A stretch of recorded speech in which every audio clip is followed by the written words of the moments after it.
This is a video response to the BBC worldwide competition to review the best episode of Red Dwarf, a British sitcom. If, like me, you're a huge Red Dwarf fan, then you may have guessed already what my favourite episode is. More of that later. The clues are in the video. Hey, hey, hey! We're moving in the right direction now! A quick internet search reveals more than 2 million related websites created by die-hard Red Dwarf fans.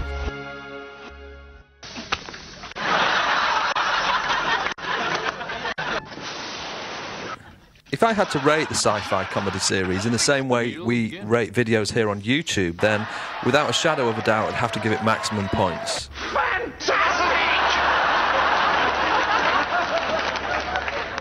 Because every single episode was a masterpiece of ingenious comedy. I believe we're in some kind of computer-manipulated, psychotropically induced mind state. You took the words right out of my mouth.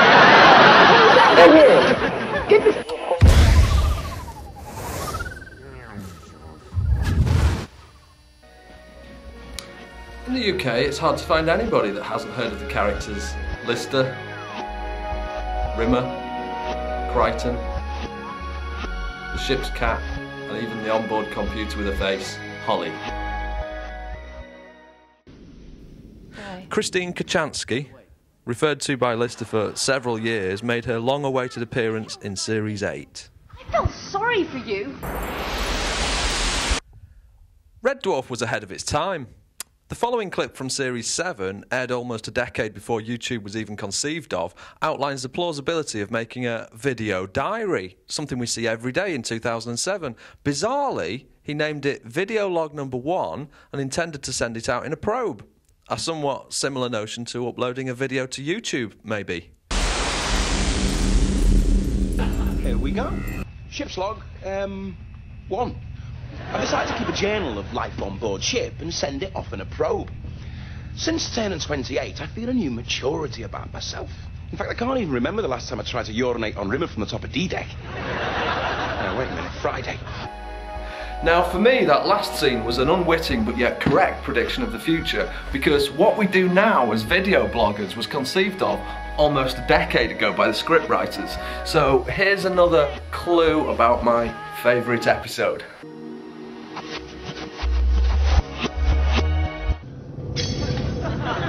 The reason why Red Dwarf was a masterpiece of ingenious comedy is because the writers, Grant and Naylor, managed to extrapolate plausible theories of physics but factored in every possible comedy scenario, like hard light, the Legion, antimatter chopsticks, and backwards motion. Bye, suckers! You lost your bye! Stop peddling and stop peddling!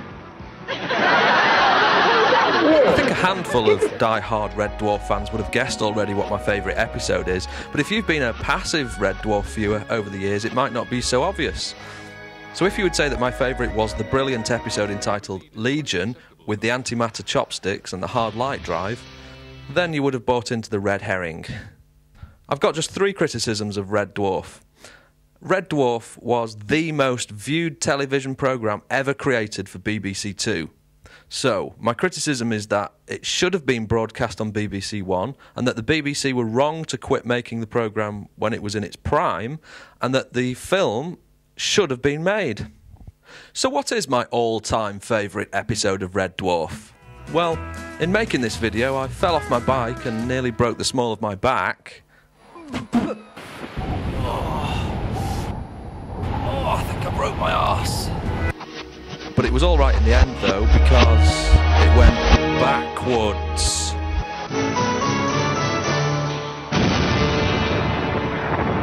Backwards was the first episode of Series 3, but it's impossible to narrow down the best ever episode because there are just far too many. The name Dwayne Dibley is etched into my consciousness in the same way Big Ben is noted for being a landmark building. Some people forget to rate videos, but it's important to remember because rating videos can make a big difference. I hope you liked my brief review because I enjoyed watching every single episode of Red Dwarf.